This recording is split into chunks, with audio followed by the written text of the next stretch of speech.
Saudara paman Bobi Nasution Heri Lotung Siregar masuk dalam daftar tim kampanye pasangan calon gubernur calon wakil gubernur Sumatera Utara nomor urut 2 Edi Rahmayadi Hasan Basri Sagala. Calon gubernur Sumatera Utara Edi Rahmayadi menyebut dalam demokrasi tidak ada istilah paman atau keluarga. Menurut Edi semuanya sama. Edi juga menyebut Heri ditugaskan oleh Partai Hanura. Heri Lotung saudara merupakan wakil ketua umum Partai Hanura yang merupakan partai pendukung pasangan Edi Hasan. Edi juga mengaku kalau Heri merupakan temannya. Heri Lotung, ini kawan-kawan orang ini nih, Laden. Heri Lotung kawanku juga. Jadi dia itu sekarang bernaung di bawah Partai Hanura. Partai Hanura mengusung Edi Hasan. Berarti sudah pasti seluruh perangkat Hanura itu ya berada sama Edi Hasan. Heri Lotung itu bukan Heri Lotung sebagai pamannya Bobi, bukan. Heri Lotung itu sebagai Partai Hanura. Ya. Bagus jalan di Aceh, bagus jalan di Sumatera Barat, begitu masuk Sumut, kejedot kepala kita. Benjol kepala kita. Itu yang disebut tadi di perbatasan-perbatasan itu jalan nasional. Itu jalan-jalannya Jokowi yang belum terselesaikan. Pilgub Sumatera Utara makin memanas. Saling sindir antar dua pasangan calon gubernur dan wakil gubernur kembali mewarnai kontestasi Pilgub Sumatera Utara. Calon gubernur Sumatera Utara nomor urut 2 Edi Rahmayadi menyinggung karir politik Bobi Nasution. Edi mengibaratkan Bobi seperti anak harimau saat masih menjadi kader PDIP. Namun, ketika sudah besar, Bobi justru melawan PDIP. Edi menyebut Bobi seperti anak harimau saat bertemu kader PDIP di Labuan Batu Selatan pada Selasa 1 Oktober lalu. Sindiran Edi langsung ditanggapi calon gubernur Sumatera Utara nomor urut 1 Bobi Nasution.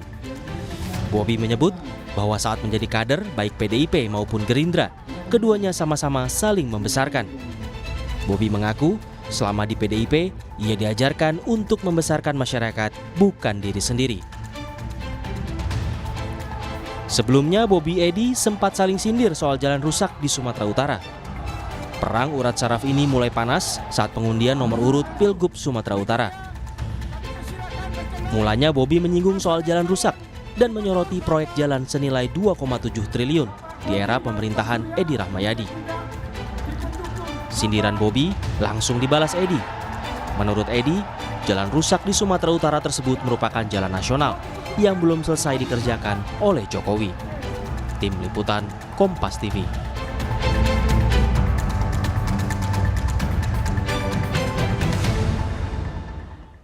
Saudara Pilkada Sumatera Utara kian memanas, saling sindir antara kedua calon gubernur Sumatera Utara Edi Rahmayadi versus Bobi Nasution mewarnai kontestasi Pilgub Sumatera Utara. Apakah ini sebenarnya jadi bagian dari strategi kedua calon gubernur Sumatera Utara untuk bisa memenangkan hati para pemilih?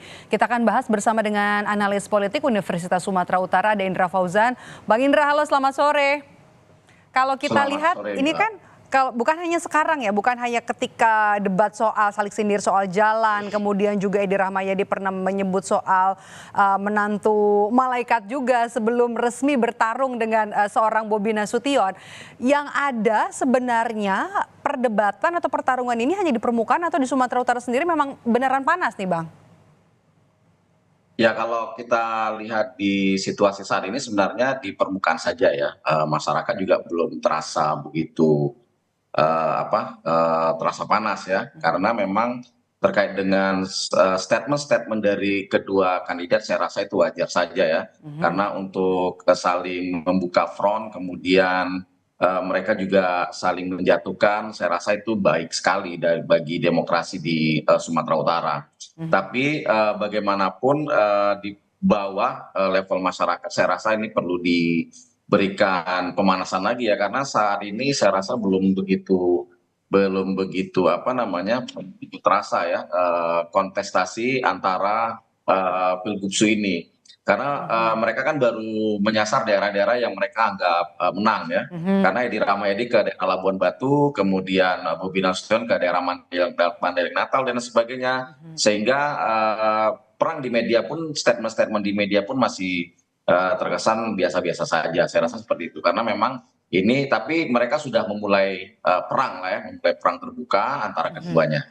Tapi Anda lihat ini belum sampai bisa memengaruhi pemilih, adu atau saling sindir lah kita katakan antara dua pasangan ini. Saya rasa ini belum mempengaruhi pemilih secara kolektif ya, karena berdasarkan hasil survei beberapa waktu yang lalu kan kita bisa melihat bahwa Bobi cukup nyaman di angka 35% ya, sehingga Edi yang harus bekerja keras.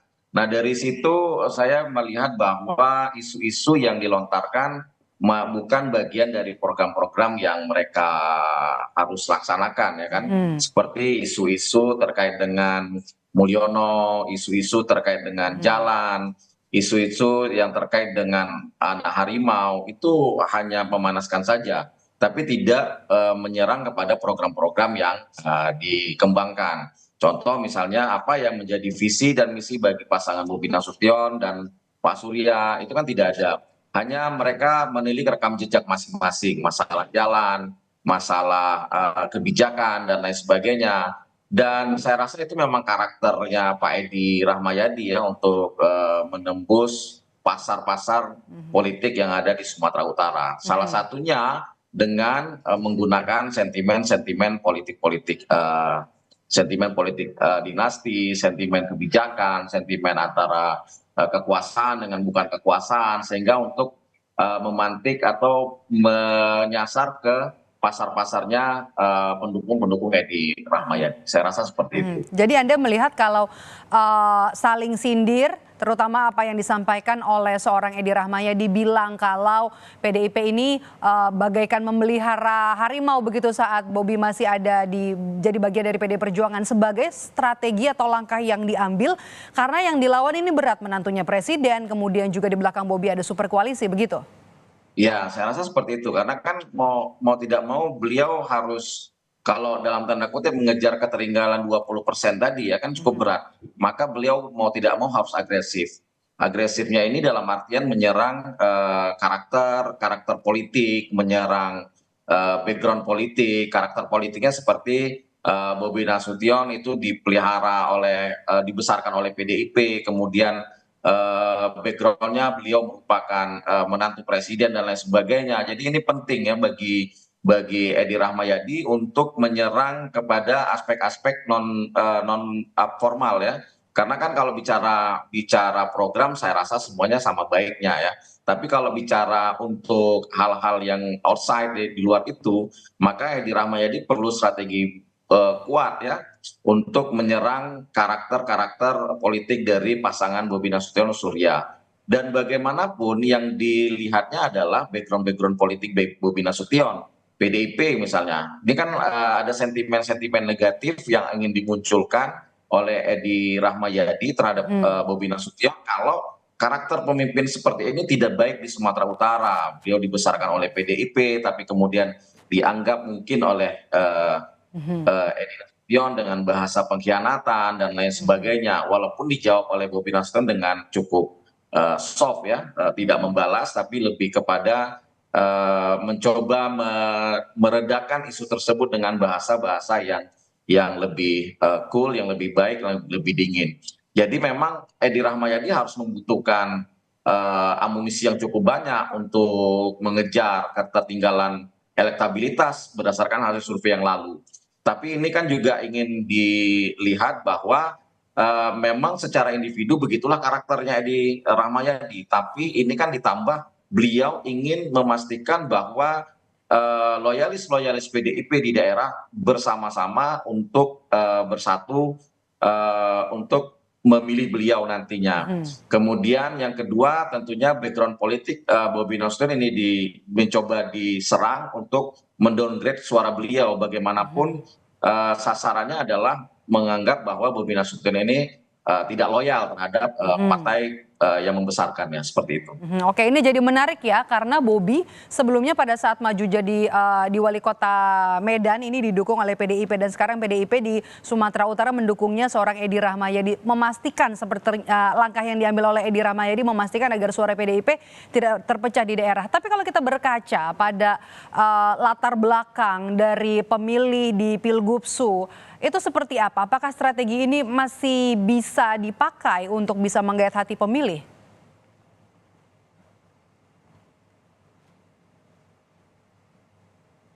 Mbak agak terputus. Oke, saya ulang lagi pertanyaannya, kalau kita lihat latar belakang dari pemilih atau karakter dari pemilih di Pilgub Sumatera Utara, strategi yang diambil oleh seorang Edi Rahmayadi untuk menyerang karakter atau juga profil dari seorang Bobi Nasution, rivalnya di Pilgub Sumatera Utara, apakah ini masih relate, masih bisa digunakan? Ya kalau dilihat ya salah satu strategi yang paling memungkinkan bagi Edi Rahmayadi adalah ofensif ya. Walaupun dia tidak menyerang secara pribadi, tapi dia menyerang secara karakter dan background politiknya Bobi Nasution. Bagaimanapun, apakah persoalannya relate atau tidak relate, ini adalah masalah bagaimana memainkan isu. Mungkin Edi Rahmayadi memerlukan isu-isu yang bisa dianggapnya mampu mendowngrade suara-suara Bobi Nasution. Karena bagaimanapun 35% suara yang dimiliki oleh Bobi